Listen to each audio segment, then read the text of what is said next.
Do you find yourself waking up every night at 2 or 3 a.m., feeling exhausted but unable to fall back asleep? What if I told you that the very habit you think helps you sleep better, like emptying your bladder right before bed, might actually be making it worse? In the next 20 minutes, I'm going to reveal 5 hidden mistakes that are sabotaging your sleep. And the number one mistake will absolutely shock you. Meet Donald, 68, a retired construction worker who goes to bed exhausted every night at 10:30.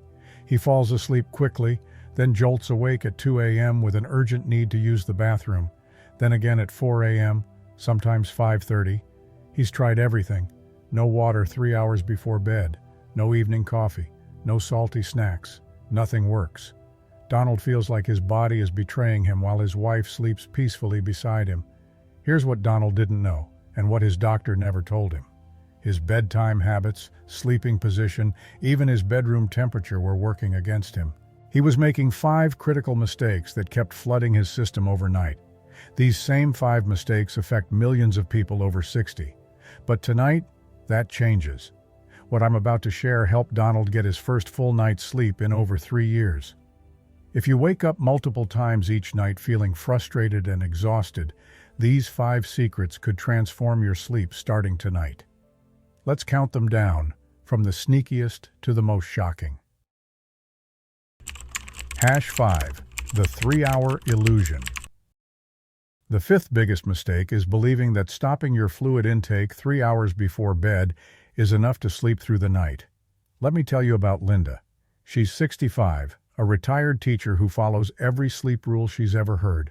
No caffeine after 2 p.m., no fluids after 8 p.m. if she goes to bed at 11. She dims her lights, puts away her phone, does everything right. But Linda still wakes up at 2 a.m. every single night with a full bladder.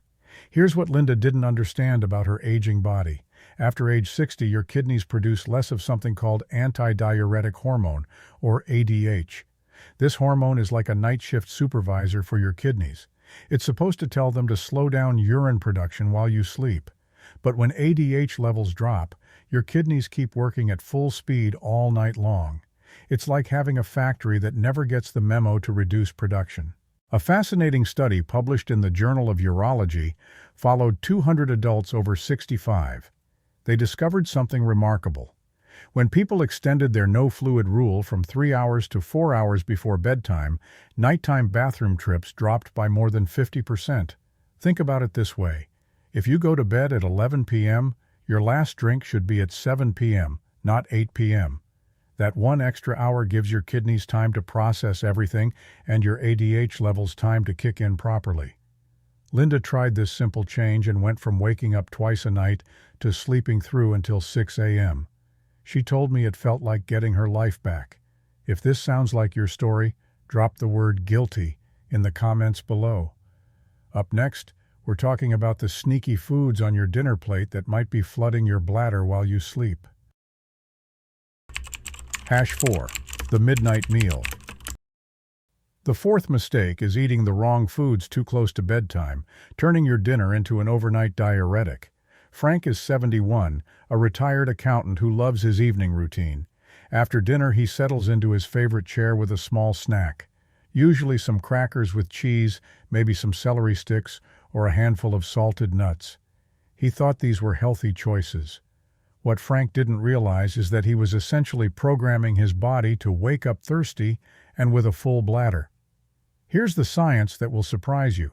When you eat foods high in salt or sugar late in the evening, your body has to pull water from your cells to help process and eliminate these substances.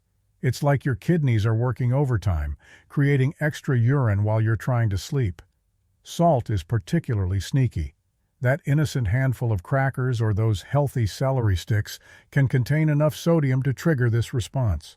Your body doesn't just get rid of the salt, it flushes out extra water with it. A clinical study at Northwestern University tracked the eating habits of 150 people over 60 who struggled with nighttime wake-ups. They found that people who ate their main meal or significant snacks within 4 hours of bedtime produced an average of 1 full cup more urine overnight compared to those who finished eating earlier. 1 full cup. That's enough to wake you up multiple times. Frank made a simple change. He moved his snack time to right after dinner, and if he got hungry later in the evening, he chose a small portion of protein and healthy fats, like a few walnuts or a spoonful of almond butter. These foods don't trigger the same water-flushing response. Within a week, Frank went from 3 bathroom trips a night to 1, and sometimes none at all. What's your usual late-night snack? Share it in the comments. You might be surprised by what's keeping you awake. #3. The single-shot void. Mistake number 3 is something that would shock most people. Going to the bathroom just once before bed might not be emptying your bladder completely, and this incomplete emptying is sabotaging your sleep. Let's go back to Donald. He thought he was doing everything right. Every night at 10:15, he'd use the bathroom one final time before bed. He'd stand there, make sure he was completely finished, then head to bed feeling confident he'd sleep through the night. But he still woke up at 2 a.m. with an urgent feeling. Here's what Donald's doctor never explained to him. As we age, the muscles around our bladder and pelvic floor weaken. For men, the prostate often enlarges, creating additional pressure. For women, hormonal changes affect muscle tone. The result is that even when you feel like you've completely emptied your bladder, you might still have 2 to 3 ounces sitting there. That leftover urine is like a ticking time bomb. As your kidneys continue producing more urine throughout the night, that small amount becomes a full bladder much faster than you'd expect. The solution is something called double voiding, and it's been a game changer for thousands of people. A clinical study published in the American Journal of Medicine found that double voiding reduced nighttime bathroom trips by 45% in people over 60. Here's how it works. About an hour before your usual bedtime, use the bathroom completely. Relax for a moment, maybe read a few pages of a book or do some light stretching. Then, right before you get into bed, use the bathroom one more time. You might be surprised by how much more comes out. This technique helped Donald go from waking up 3 times a night to sleeping peacefully until morning. Have you ever heard of double voiding before? Let me know in the comments. We're getting to the really surprising mistakes now. #2. The cold room trap. The second biggest mistake might be the most surprising yet. Keeping your bedroom too cold, especially your feet, could be triggering unnecessary bathroom trips all night long. Meet Joe, a 67-year-old retired engineer who prides himself on being logical and scientific about everything, including sleep. He read that cool temperatures promote better sleep, so he keeps his bedroom at 65 degrees and sleeps with minimal covers. He even keeps his feet uncovered because he read that cooling your extremities helps you fall asleep faster. Joe was technically right about cool temperatures helping you fall asleep, but what he didn't know is that cold feet can trick your kidneys into overdrive. Here's the fascinating science. When your feet get cold, the blood vessels in your extremities constrict to preserve core body temperature. This pushes more blood back toward your heart and kidneys. Your kidneys interpret this increased blood volume as a signal that your body is holding too much fluid, so they start working harder to flush it out. It's like a false alarm that keeps going off all night long. Your kidneys think you're retaining too much water, so they keep making more urine, even though you're actually fine. A study at the Sleep Research Center found that people who wore socks to bed reduced their nighttime bathroom trips by an average of 40%, simply by keeping their feet warm and preventing this false hydration signal. Joe was skeptical at first.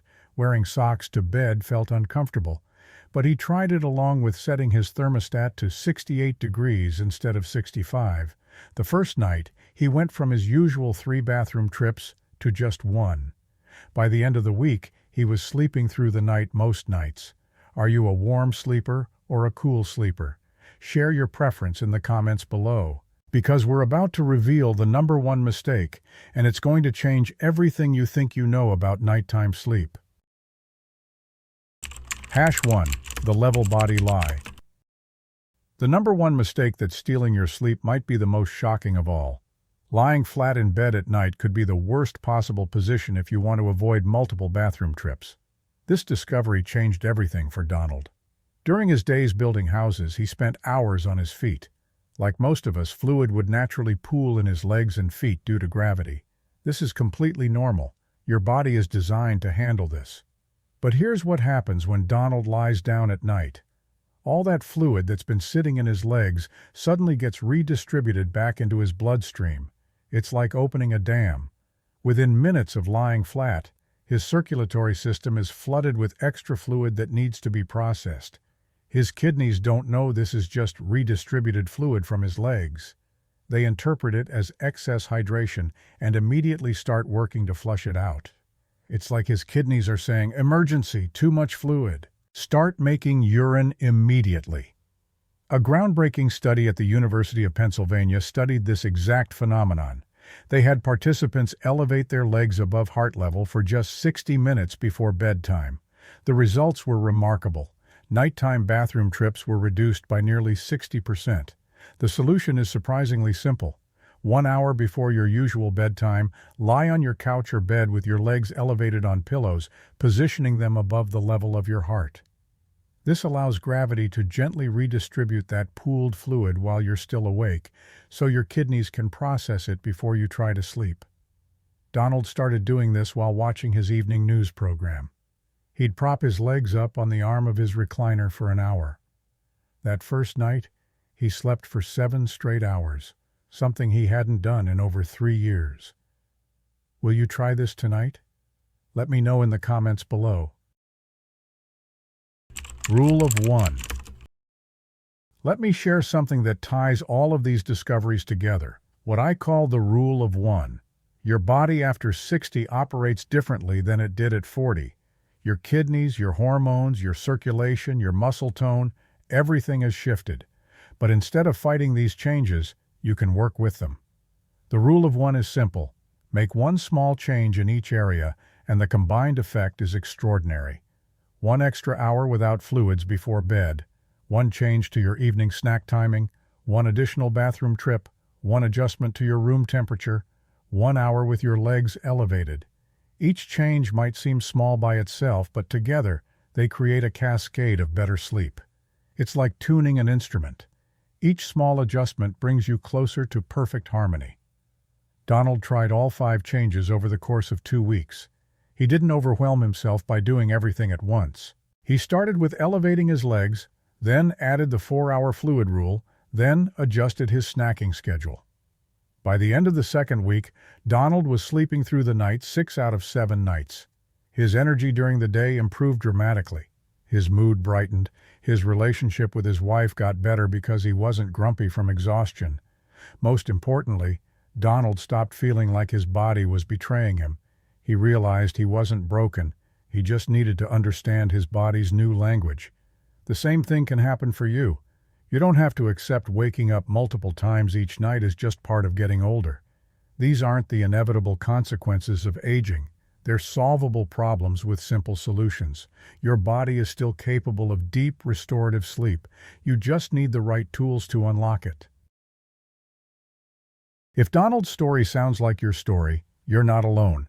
Over 40 million adults over 60 struggle with interrupted sleep, and most have never heard these simple solutions. Here's what I want you to try tonight. Choose just one of these 5 mistakes and make that change. Maybe it's elevating your legs for an hour while you watch TV. Maybe it's moving your last drink from 8 p.m. to 7 p.m. Start with whatever feels easiest for you. Then come back here tomorrow and share your experience in the comments. Did you sleep better? How many times did you wake up? Your story could be the encouragement someone else needs to try these changes too. If you're still watching right now, it tells me you're serious about reclaiming your sleep and your energy. Hit that subscribe button and ring the notification bell, because I'm building a community of people who refuse to accept that feeling tired and groggy is just part of getting older. My next video could change how you think about staying strong after 60. It's called Over 60, 4 cheeses that rebuild muscle, plus 4 you must skip. I'll reveal which common cheeses are secretly sabotaging your muscle mass, and the 4 surprising varieties that can help you rebuild strength naturally, including 1 cheese that delivers more muscle-building protein per ounce than chicken breast. But right now, I want you to focus on tonight. Pick 1 change. Try it. Trust your body's ability to heal and rest when you give it the right conditions. Remember, you're not just getting older, you're getting wiser about how your body works. These simple shifts can give you back your nights and restore your days. Sweet dreams, and I'll see you in the next video. Sleep well tonight, you deserve it.